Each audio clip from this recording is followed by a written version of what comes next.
Muy buenas noches. Bienvenidos nuevamente a la Biblioteca de Diomedes. Hoy, el peligro de una historia única. Detrás mío está la imagen de una escritora nigeriana llamada Chimamanda.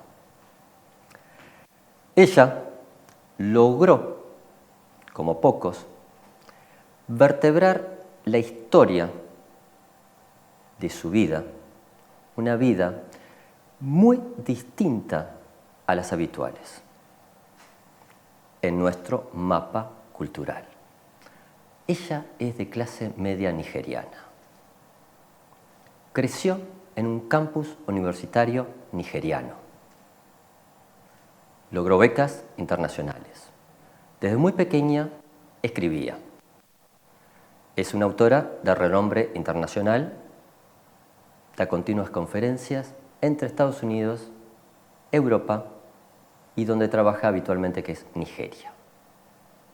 Una vida bastante distinta de la que yo hubiese presupuesto como la vida de una mujer joven en ese país de África.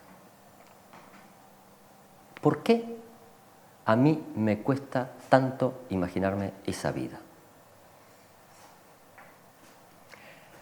Esta noche vamos a trabajar ese tema: colonizaciones, procesos de descolonización, relatos sobre dicho proceso y por qué independencia política no implica necesariamente independencia cultural. Siempre hemos pensado como algo casi inevitable en el proceso de los grandes descubrimientos geográficos la constitución de imperios avasallantes de otras culturas. Habitualmente, a partir de la épica de Colón, de Cortés, de Pizarro, luego el proceso de expansión del imperio tanto portugués como británico como belga, a nosotros no nos cierra demasiado, pero bueno, ya tenemos el chip de que los europeos fueron sustancialmente más eficientes que el resto y que bueno, solo ese destino era posible. Hay otra forma de entender esa historia. En 1421, una flota de más de 100 barcos partió de las costas de China.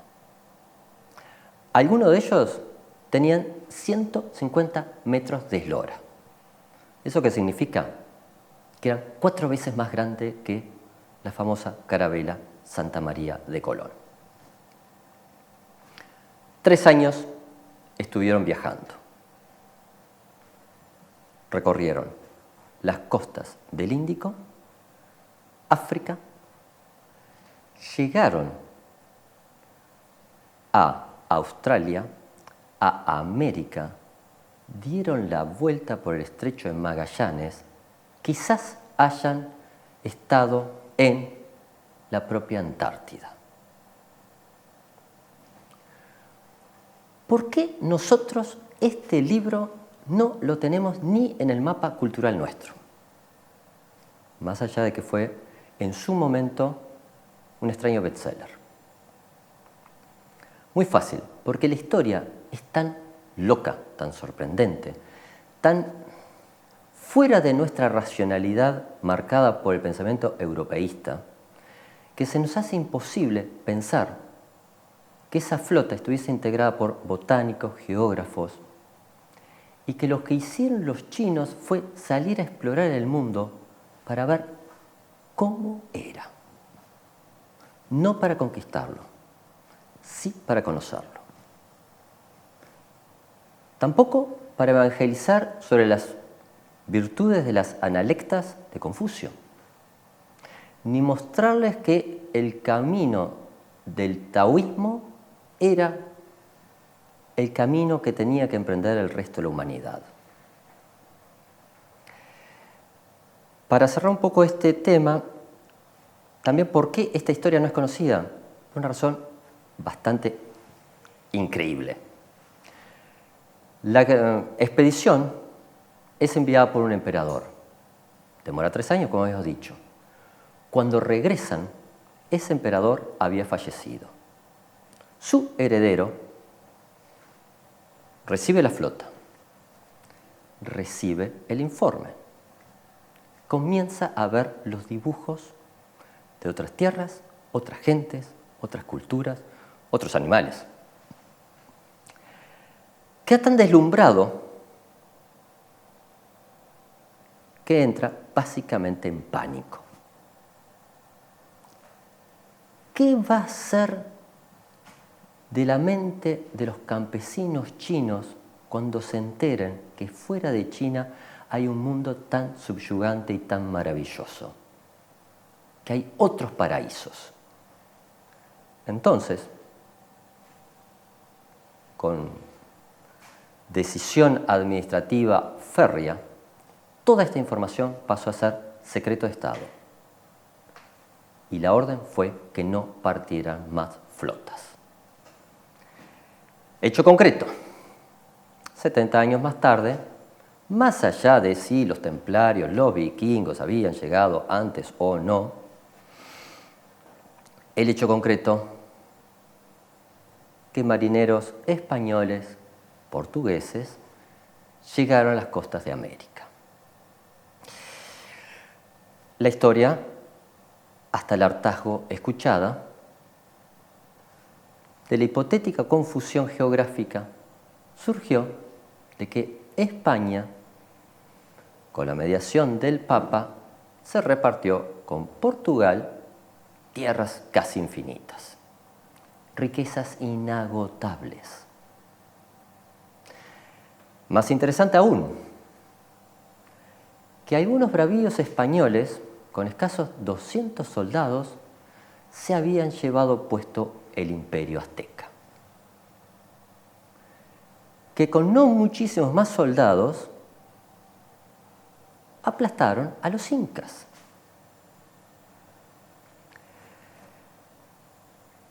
Bien, único pequeño problema. Detrás mío tenemos imágenes que van mostrando que esas culturas eran muchísimo más complejas incluso que las europeas, que Tenochtitlán era una urbe como no existía en Europa y que los vestigios incluso precolombinos de otras culturas indígenas, para cualquier europeo más o menos avesado, implicaba una explicación casi obvia. Eso o había sido producto de algún tipo de demonio o de los extraterrestres, porque no podía ser que el Tahuantinsuyo tuviera esas ruinas con bloques de cientos de toneladas ajustadas al milímetro. No podía ser de que mayas, aztecas, incas tuvieran el conocimiento astronómico superior incluso a la Europa de ese momento. Es así que de a poco se van filtrando algunas ideas que son claves. Esas culturas son definidas como el otro y básicamente está bien robarse todo, está bien arrasar con todo. Hay una racionalidad rotundamente material, pero aquí, esto que parece el inicio de por qué la leyenda negra española, vamos a empezar a complejizarlo. Desde el primer momento, las órdenes de los reyes católicos eran evangelizar. Más allá de que tenía el oro, tenía el paraíso, vinieron los españoles, me dijeron, cierra los ojos, toma la Biblia, y cuando abrí los ojos ya no quedaba nada, excepción de la Biblia. Más allá de esto, hay un proceso que sí hay que comenzar a enmarcar algunas variables que son distintivas. Es verdad que la conquista española fue una conquista de saqueo. También es cierto de que no todos los españoles pensaban en ese sentido. Muy pronto hay un discurso que 500 años más tarde, al menos a mí, me sigue erizando. Voy a compartir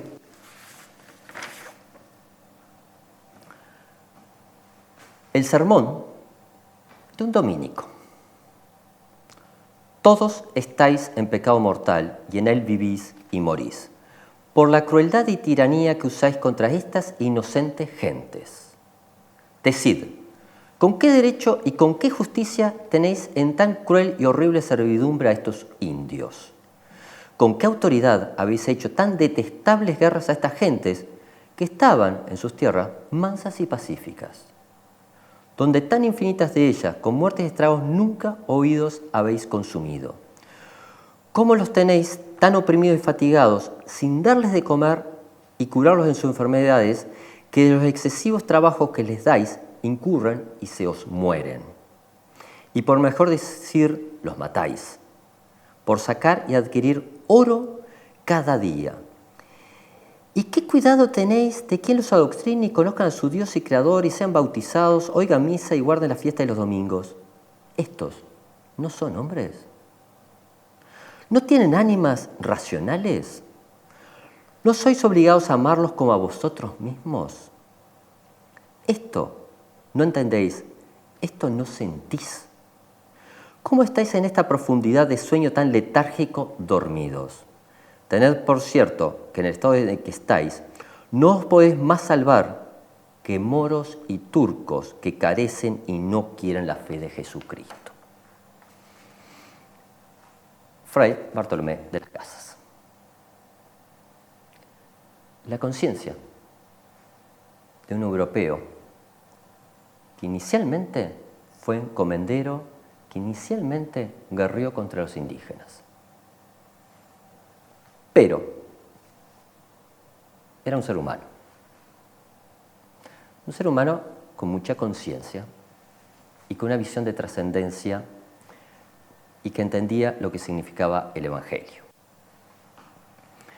En aquel contexto, obviamente, los colonizadores españoles no escatimaron adjetivos contra este demente que estaba arruinando el negocio de varios siglos. Hoy en día hay toda una literatura que tiende a evaluar esto en diversas perspectivas. Detrás mío tengo un texto paradigmático que ahora se cumplen 50 años. Hace 50 años Eduardo Galeano perpetró el mejor panfleto de historia de América Latina. Sí, obviamente, es cierto que Jaureche, que Josué Castro, que Abelardo Ramos ya habían escrito muchas de estas ideas, que en última instancia, en Bartolomé de las Casas también están muchas de estas ideas. Pero pocas veces quedó tan claro lo que había significado el expolio. Esta aseveración que acabo de hacer, vamos a ver cómo fue contestada por otras personas en otros tiempos, en otros libros. Ya los vuelvo a ver. Muchas gracias.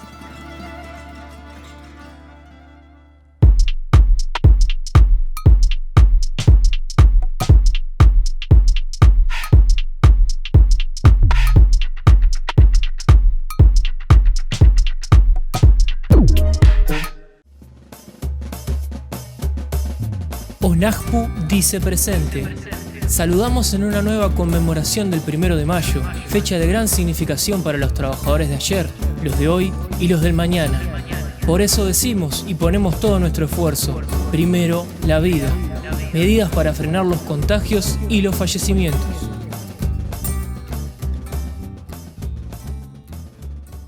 Este viernes y todos los viernes acompáñanos en Legítima Defensa, un programa que llegó para mostrarte otra cara de la realidad, algo que no vas a ver en los canales de la televisión convencional. Nos podés ver este viernes y todos los viernes a partir de las 20 horas. Legítima Defensa, un programa para romper el blindaje.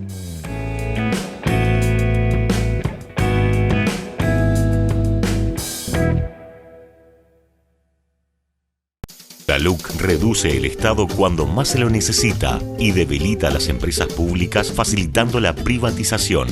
Firma para derogar los 135 artículos más regresivos. ATES, FENAPES, Internacional de la Educación. Nuestra FOEB saluda a todas y todos los trabajadores en este día de conmemoración y lucha. Ante el avance neoliberal, llamamos a redoblar los esfuerzos para derogar 135 artículos de la LUC y a enfrentar la reforma de la seguridad social. Por más unidad, solidaridad y lucha. Viva el 1 de mayo. FOEB, PIT-CNT.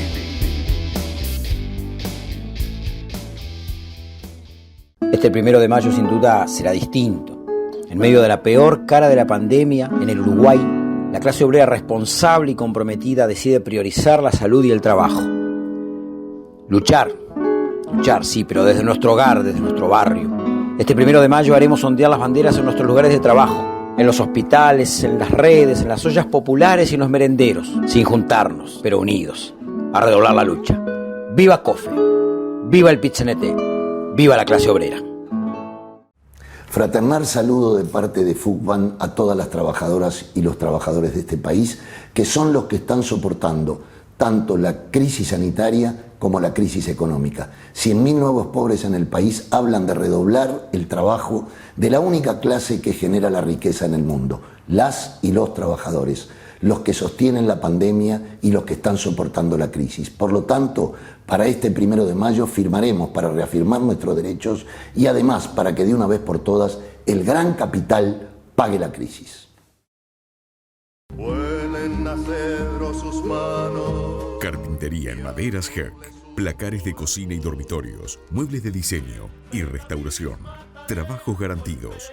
Responsabilidad y puntualidad. Comuníquese al 095-465-880. Carpintero. Lindo oficio.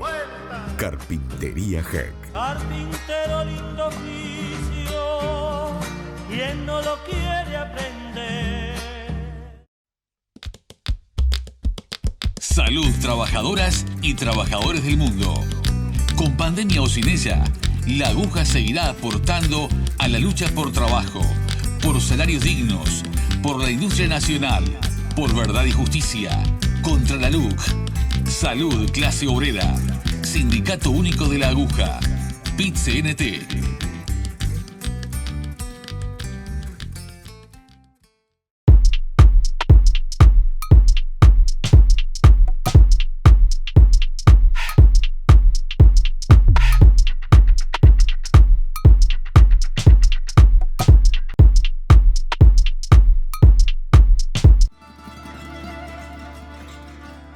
Muy bien. La versión de las venas abiertas de América Latina es una forma extremadamente válida, que tiene un montón de datos reales detrás que la avalan. No es la única forma de contarlo. También es cierto de que en forma más o menos solapada hay una miríada de textos que te van mostrando cómo quizás los aztecas no eran tan simpáticos. Y yo te diría que en realidad se parecían más a los nazis que a otro tipo de gente. Esa maldita costumbre que tenían de mutilar, destruir, sacrificar pueblos vencidos. De hecho, Los incas tenían un estado totalitario, más cercano a una nomenclatura soviética que otra cosa. Entonces quizás esta desgracia de la conquista europea no haya sido tan desgracia. Podemos hablar incluso de encuentro de culturas, que aparte suena fabulosamente bien. El encuentro de culturas tuvo diversos rostros. Detrás mío tengo una imagen de lo que era América del Norte, la vida de los indígenas. Gran parte de su ecosistema pasaba por, de algún modo, la carne de los búfalos. Los anglosajones, en su proceso de conquista, que tiene variables ideológicas muy distintas que la española, no vinieron a evangelizar.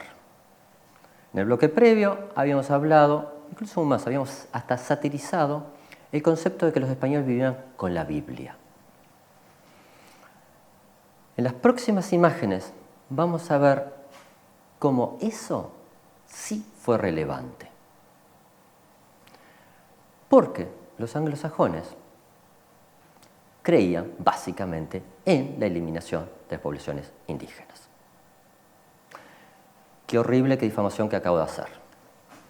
Bueno, detrás mío, unas tantas pruebas menores de cómo los anglosajones arrasaron con el ecosistema de los indígenas ex profeso.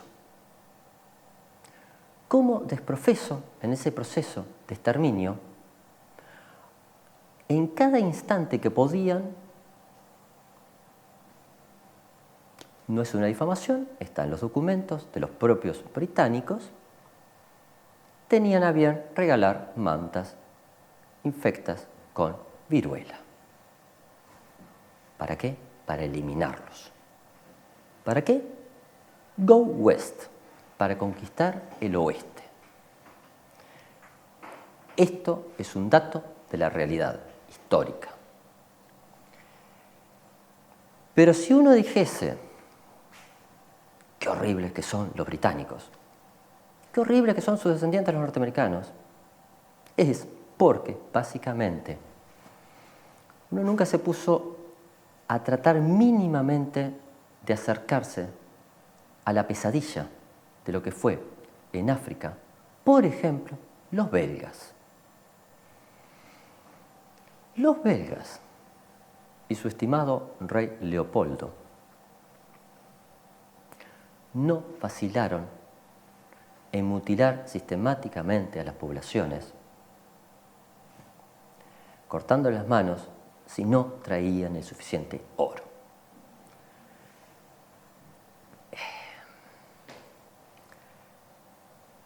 Cortés, Pizarro, la verdad a mí no me caen simpáticos.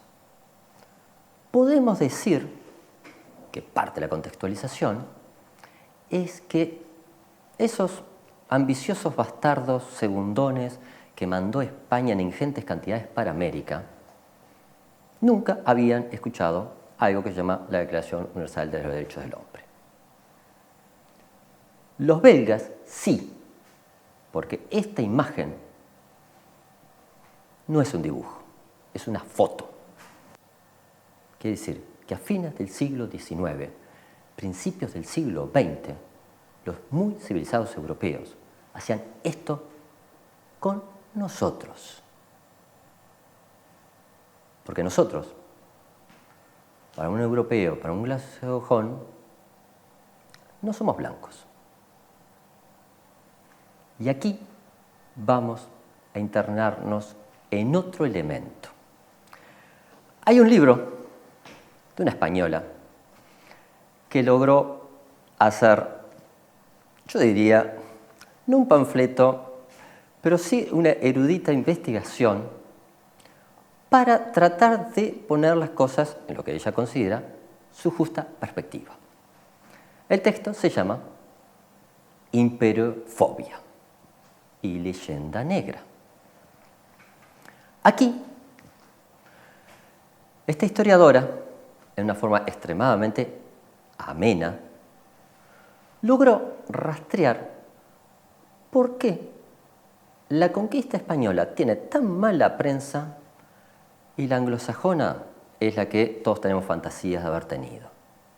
La belga ni existe y otras ni existen en nuestro mapa, porque los amables holandeses, los desaguisados que hicieron en Indonesia o en África del Sur, no están prácticamente en los libros de historia. ¿Y los de Francia? Bueno, eso habría que ir a buscarlo a la biblioteca, porque tampoco son de fácil acceso. Prácticamente no hay bibliografía al respecto. Entonces, mi estimada Roca se dedicó a documentar por qué la conquista española había generado tanto odio entre los otros europeos y por qué era necesario explicar que los españoles eran unas bestias, eran burros, eran sanguinarios, eran crueles. No como los otros europeos, que eso sí, eran el dechado de iluminismo y buenas intenciones. El hecho concreto, que más allá de que este libro tiene apenas unos 10-15 años,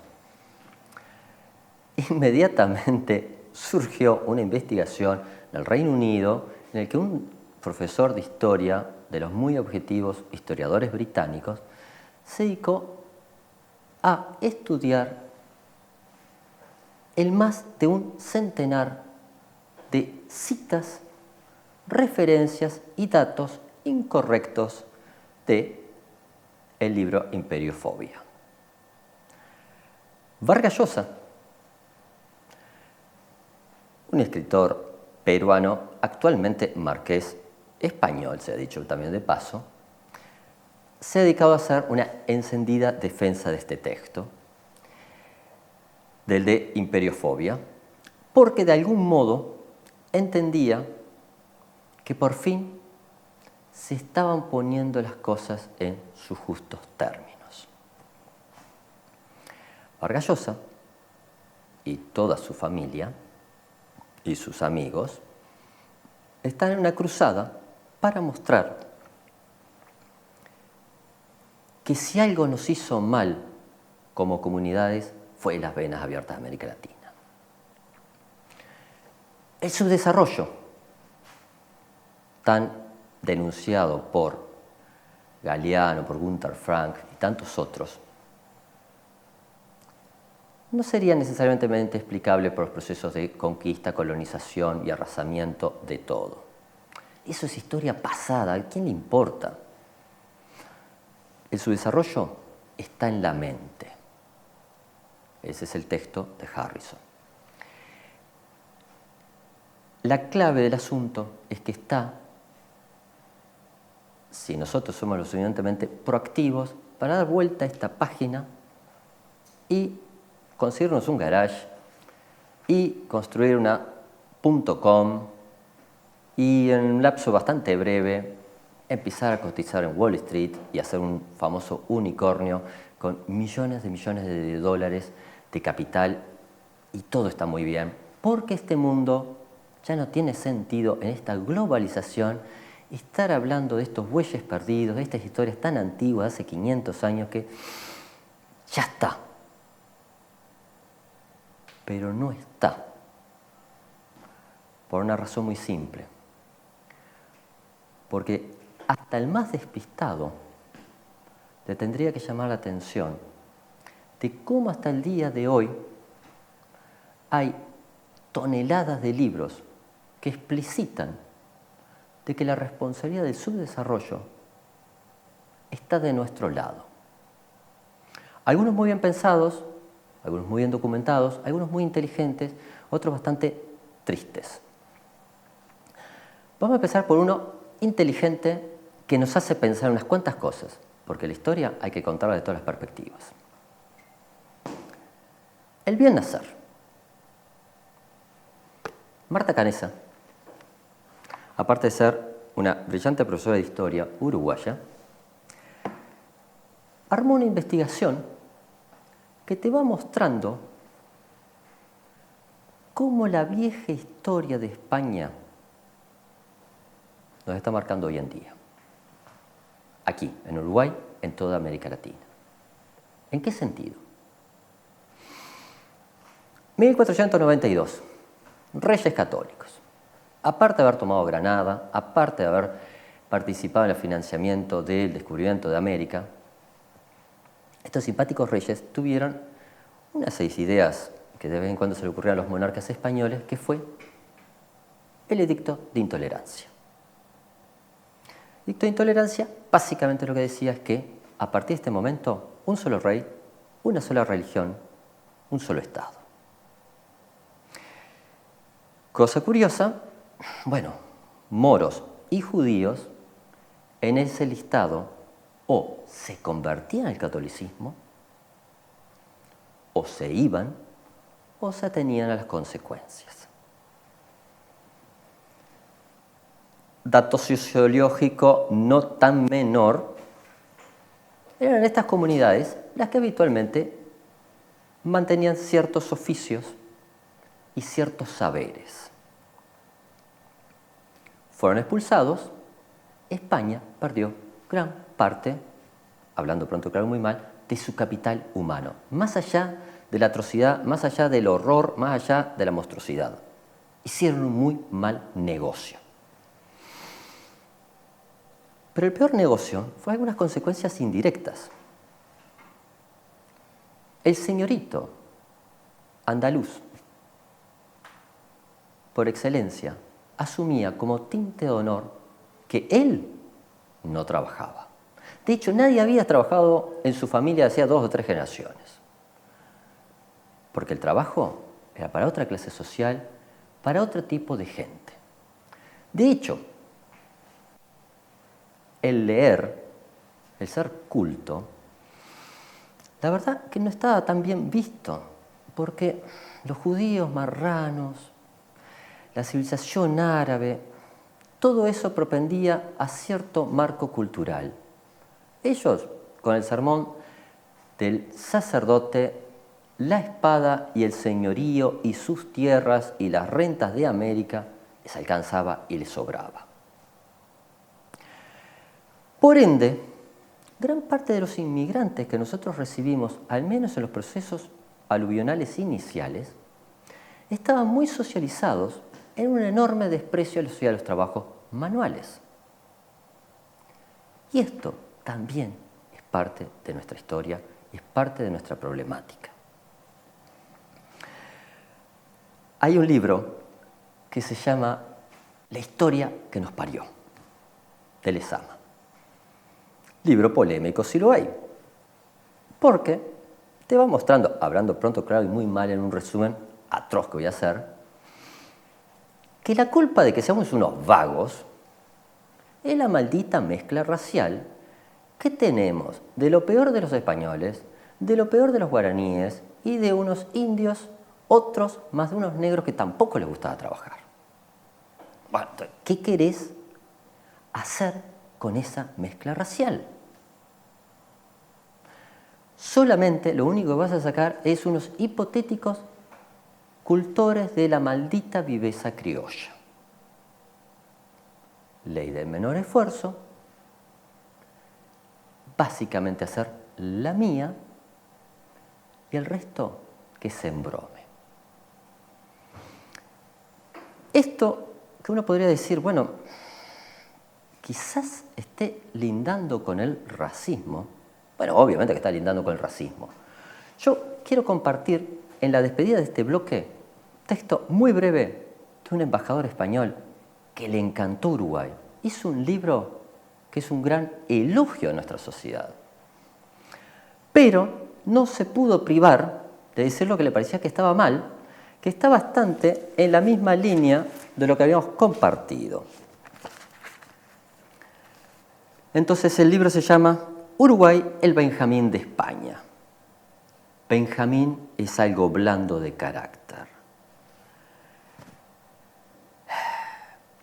Entonces se empieza a explicar, tal vez sea debido a esta visible bandura del temperamento uruguayo el influjo meridional de sus orígenes, puesto que fueron andaluces y canarios buena parte de sus primeros pobladores. Pero yo creo que la suavidad temperamental de Benjamín tiene su causa, sobre todo, en la reciente y numerosa inmigración italiana.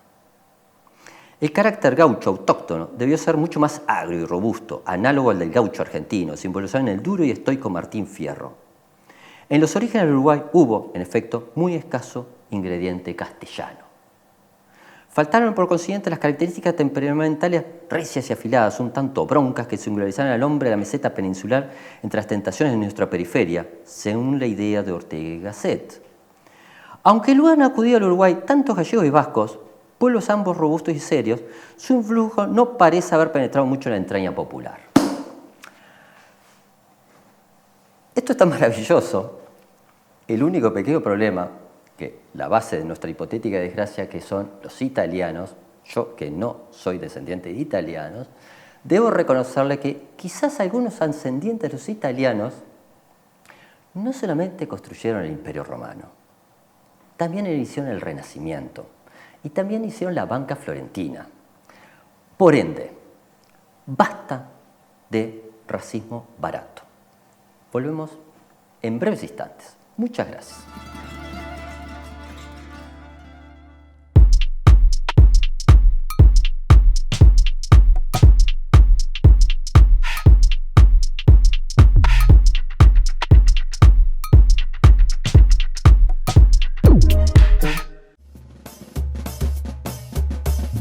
ONAJPU dice presente.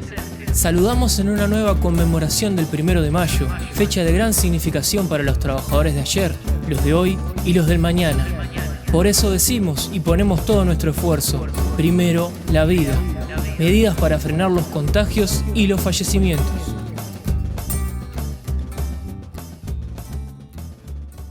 Este viernes y todos los viernes acompáñanos en Legítima Defensa, un programa que llegó para mostrarte otra cara de la realidad, algo que no vas a ver en los canales de la televisión convencional. Nos podés ver este viernes y todos los viernes a partir de las 20 horas. Legítima Defensa, un programa para romper el blindaje.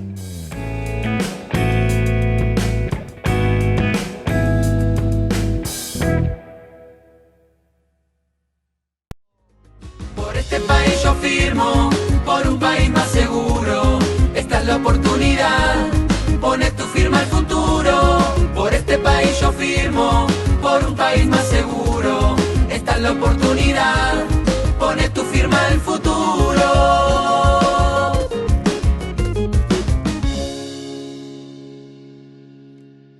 Nuestra FOEB saluda a todas y todos los trabajadores en este día de conmemoración y lucha. Ante el avance neoliberal, llamamos a redoblar los esfuerzos para derogar 135 artículos de la LUC y a enfrentar la reforma de la seguridad social. Por más unidad, solidaridad y lucha. ¡Viva el 1 de mayo! FOEB, PIT-CNT.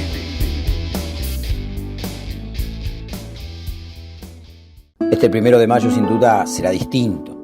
En medio de la peor cara de la pandemia, en el Uruguay, la clase obrera responsable y comprometida decide priorizar la salud y el trabajo.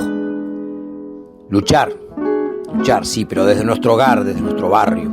Este 1 de mayo haremos ondear las banderas en nuestros lugares de trabajo, en los hospitales, en las redes, en las ollas populares y en los merenderos, sin juntarnos, pero unidos, a redoblar la lucha. ¡Viva COFE! ¡Viva el PIT-CNT! ¡Viva la clase obrera! Fraternal saludo de parte de FUCBAN a todas las trabajadoras y los trabajadores de este país, que son los que están soportando tanto la crisis sanitaria como la crisis económica. 100.000 nuevos pobres en el país hablan de redoblar el trabajo de la única clase que genera la riqueza en el mundo, las y los trabajadores, los que sostienen la pandemia y los que están soportando la crisis. Por lo tanto, para este 1 de mayo firmaremos para reafirmar nuestros derechos y además para que de una vez por todas el gran capital pague la crisis. Vuelen acero sus manos. Carpintería en maderas Herc. Placares de cocina y dormitorios. Muebles de diseño y restauración. Trabajos garantidos. Responsabilidad y puntualidad. Comuníquese al 095-465-880. Carpintero, lindo oficio. Carpintería Heck. Carpintero, lindo oficio, ¿quién no lo quiere aprender? Salud, trabajadoras y trabajadores del mundo. Con pandemia o sin ella, la aguja seguirá aportando a la lucha por trabajo, por salarios dignos, por la industria nacional, por verdad y justicia, contra la LUC. Salud, clase obrera. Sindicato Único de la Aguja. PIT-CNT.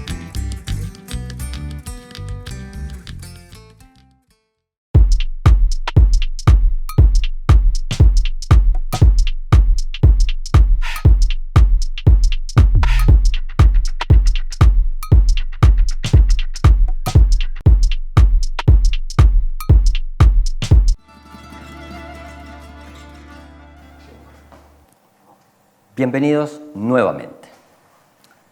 Detrás mío, la imagen de un libro que cambió gran parte de la historia del siglo XX. Habitualmente, si a uno le preguntan revoluciones en el siglo XX, factiblemente piense Revolución Rusa, la revolución por los derechos de la mujer, Revolución Cubana. A uno le cuesta pensar que la gran revolución fue la de todos los pueblos colonizados que luego de la Segunda Guerra Mundial, con mayor o menor acierto, trataron de buscar un sendero de libertad, al menos política. Frantz Fanon era un americano. Había nacido en el Caribe, en una posesión francesa, Martinica. Muy buen estudiante, logra estudiar medicina en Francia, logra estudiar psiquiatría en Francia. Pequeño problema. Era negro. Eso es un problema bastante grave, especialmente en el año 62. Pensemos que en ese momento en Estados Unidos un negro no podía sentarse en el mismo asiento que un hombre blanco. No podía ir al mismo baño y es bastante debatible que pudiese caminar por la misma acera. No se le hubiese aconsejado. Que recién a fines del siglo XX, el apartheid cae en Sudáfrica. La práctica médica de Frantz Fanon, por ende, no se pudo hacer en París. Lo mandaron a Argelia. Argelia en ese momento era un polvorín. Las masas campesinas, esclavizadas, humilladas, a lo largo de siglos, estaban buscando un camino distinto. Es este médico psiquiatra que comienza a vislumbrar no solamente la necesidad de una revolución de los países del tercer mundo, sino que empieza a problematizar temas que hasta ese momento habían sido casi impensables. Como dijese nuestro presidente, voy a abrir un paréntesis. Los Condenados a la Tierra finaliza con unas actas psiquiátricas. Es la primera vez que yo tenga referencia que un psiquiatra comienza a mapear las consecuencias psicológicas de la tortura,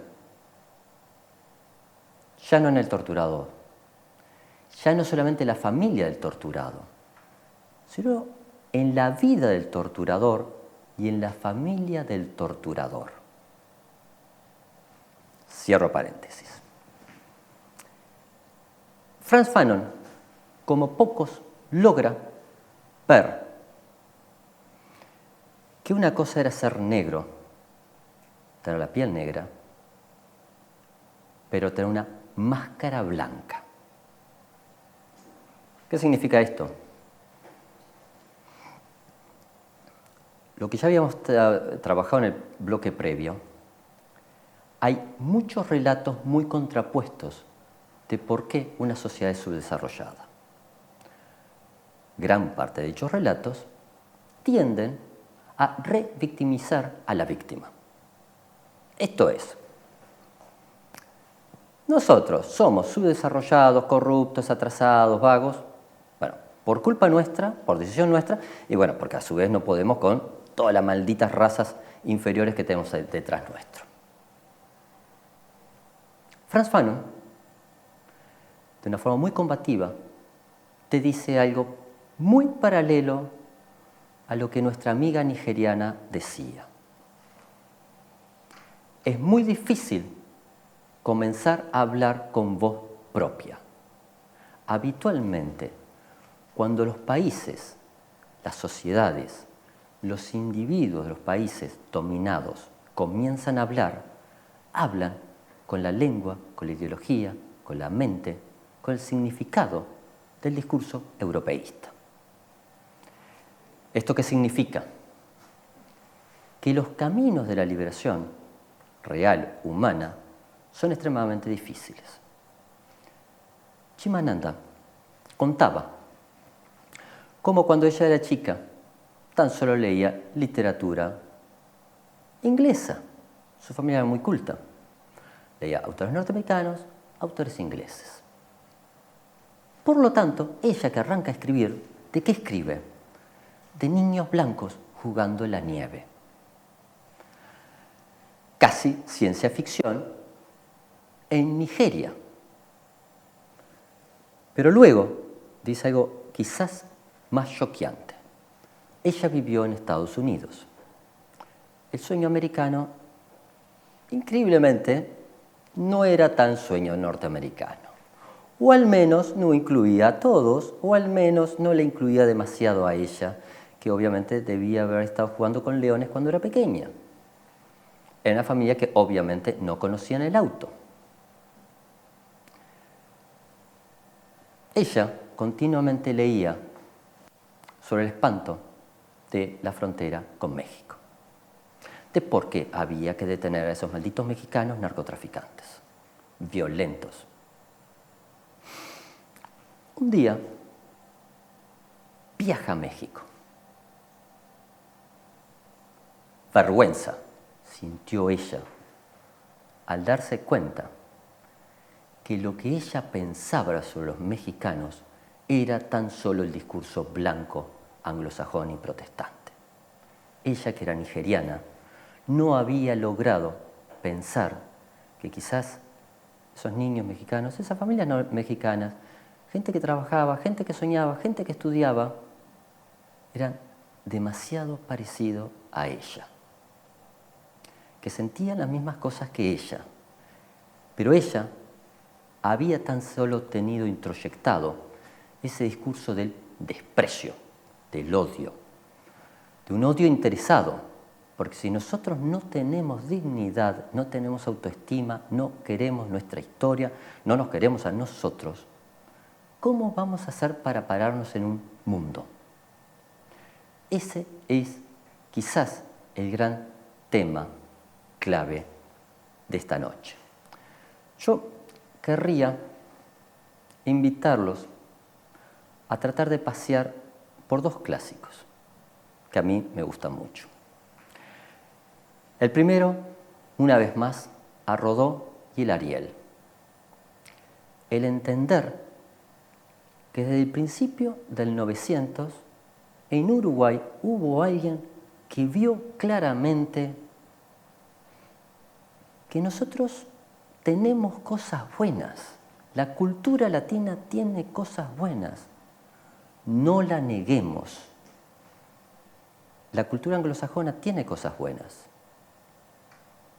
No establezcamos el complejo de inferioridad desde nosotros. Tengamos orgullo de lo que somos. Pocos años más tarde, en México,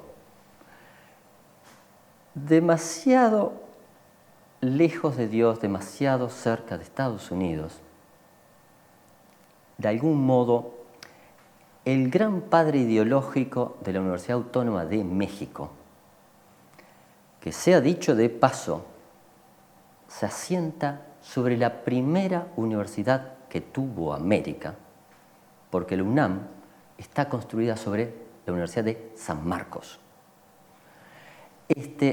Ellos han logrado vertebrar una idea clave, el concepto de raza cósmica. Las culturas, las civilizaciones, tienen sentido, pueden prosperar si logran ver lo bueno en el otro y están abiertos al impacto, a la influencia, a la interacción con el otro, no cuando se cierran. Para eso, una vez más, un elemento clave es la cultura. Es la cultura la que puede hacer derribar las estúpidas barreras que muchas veces, de forma muy interesada, nos imponen. Entonces, una vez más, yo los vuelvo a invitar a ser cultos para ser libres. Y los vuelvo a invitar para acompañarme en el próximo programa. Muchísimas gracias nuevamente.